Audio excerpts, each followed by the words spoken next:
Hello friends, welcome back to the my new video guys and my YouTube channel guys. Today friend we are going to talk about guys how can be off do not disturb in our Redmi phone.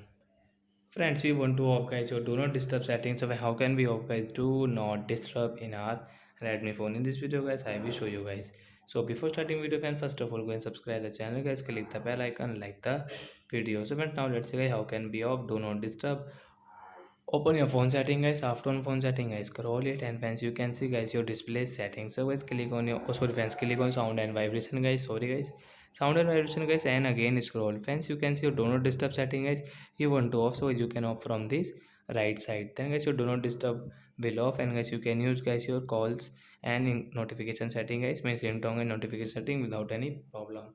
So like that guy, we can turn off our do not disturb in our Redmi phone. So that's it guys. Thanks for watching the video guys. We will meet on next video with new topic. Bye guys. Before going, please go and like the video. And friends, do you have any doubt related to guys sound and vibration setting guys? You can ask me in comment section. I will check. I will help you. Bye.